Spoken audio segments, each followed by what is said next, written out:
దేవుని మహాకృప, దేవుని మహాకృప. ఏ దైవజనుల దగ్గర నేను బ్యాగ్ పట్టుకొని పరిచర్యలు చేశాను, తిరిగాను, షూ పాలిష్ చేశాను, బట్టలు ఉతికాను. దాదాపు అందరితో కాదు, కనీసం సగం మంది కంటే ఎక్కువ మందితో దైవజనులతో పాటుగా అదే వేదికల మీద వాక్య పరిచయం చేసే అవకాశం పంపించారు. చాలా తక్కువ కాలం భయపడ్డాను, తొక్కుపడ్డాను. అయ్యగారితో పాటు కూర్చోడానికి నాకు అర్హత లేదు. అయ్యా నేను కూర్చోను, పిలిచి నాకు కూర్చో. అయ్యా వద్దయ్యా. అక్కడికి తప్పించుకోవడానికి ఏదో తవలా చూసుకుని డోలకు చూసుకుని ఎక్కడ మొలు కూర్చుని ఏదో వాయించాలి వాయించేసినప్పుడు అడుగు కూర్చుని ఇటుకి ఆకారు కదా.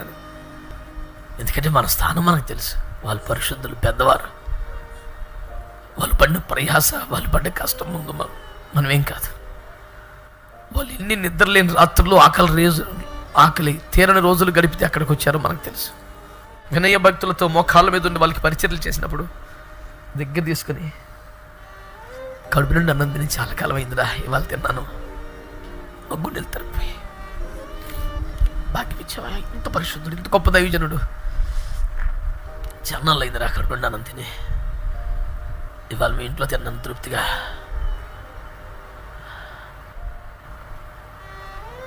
అంటే దుఃఖమాగేది కదా, అబ్బా ఇంత గొప్ప దైవజనుడు సరిగ్గా అన్నం తిని చాలా కాలం అయిందా, నిజమా? మేము ఏం పని చేసామని 3 పూటలు తినేస్తున్నాం. అబ్బోయ్ మీరు నమ్ముతారా?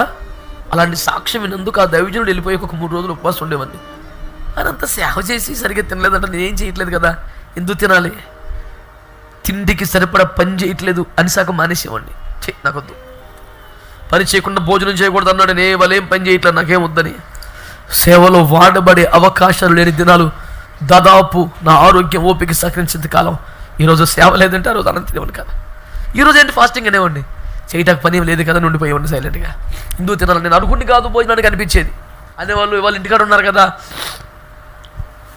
ఎవరైనా తింటారేమో తెచ్చిపెట్టేవారు విశ్వాసాలు అంటే వద్దులేండి, నా మనసులో ఇంటికాడ ఉన్నాను కాబట్టి వద్దు అనిపించేది.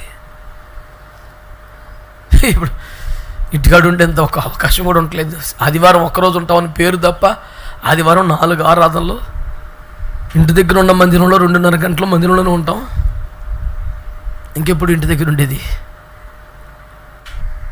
మాకు సమీపంలో గొప్ప దైవజనుడు పెద్ద ఆయన ప్రభు దగ్గరికి వెళ్ళిపోయి లేరు. ఆయన అన్నారు, అంత నాలెడ్జ్ ఉంది కానీ నా దగ్గర ఆకర్షణ లేదు, ఎవరు రావట్లేదు అన్నాడు.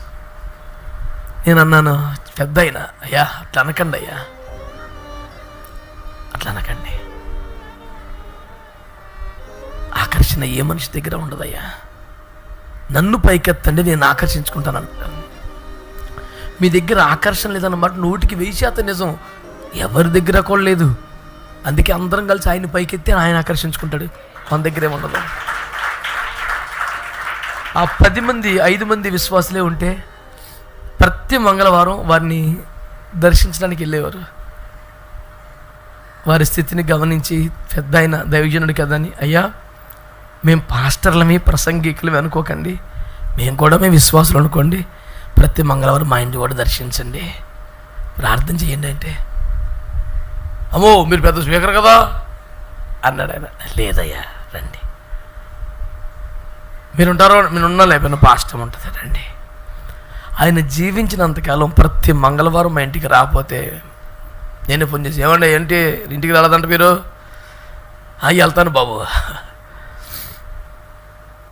నేను మంచోడు, ఎందుకో కానీ సేవకం కట్టబడలేదు, తెలీదు. నేను ఒక బాధ్యతగా భావించాను. పెద్ద ఆయన మన ఊర్లో సేవ చేస్తున్నాడు బాబు, ఎందుకో అట్లయింది. ఆయన రప్పించి, పాస్టర్ అమ్మా నేనున్నా లేకపోయినా ఆయన గణపరిచి పంపించు, గమనించుకోని అవసరాలు ఏంటో చూడు. చివరికి ఆయన ప్రభునందు నిద్రించిన రోజుకు నేను చాలా దూరం ఉన్నాను. అక్కడ ఏం సరిగ్గా మర్యాదగా ఉండదు. మొత్తం బాధ్యతలు తీసుకోండి. అక్కడ టెంట్లు వేసిన దగ్గర నుంచి, గొయ్యి తవ్విన దగ్గర నుంచి, బాక్స్ తెచ్చిన దగ్గర నుంచి, అక్కడ సౌండ్ పెట్టి కూటమి తెలిపే దగ్గర నుంచి, వచ్చిన వాళ్ళందరికీ భోజనాలు పెట్టిన దగ్గర నుంచి, జ్ఞాపకార్థ కోటికి దాకా బాధ్యతలన్నీ తీసుకొని నా పరోక్షంలో అన్నీ పాస్టర్మే చేసి ఎక్కడ చిన్న కొరత లేకుండా. చాలామంది నన్ను, పాస్టర్ గారికి ఇంత బలమైన సంఘం ఉందని మాకు తెలియదండి అన్నారట. అవన్నీ చూసి పోన్లే ఆ సాక్ష్యం ఆయనకున్ని, ఆయన సంఘం కాదు మేమే చేసాం అని చెప్పాకంటారా మీరు? మన ఫైత్ ఉండే నోరు మూసుకుని ఆ సాక్షి ఉండేవండి. పాపం సేవకుడు కష్టపడ్డాడు. ఎందుకో పాపం ఆయనకి ఫలితం రాలేదు. మంచి ఆయన సంగం కదండి, మేమే చేసాం అనుభాగండి పొరపాటున కూడా ఆ సాక్షి ఆయనకు ఉండేవండి. 10 మందిని అట్లా చెప్పుకొని మంచిదే. ఒక దైవజనుడు కనపరచబడితే మంచిదే కదా.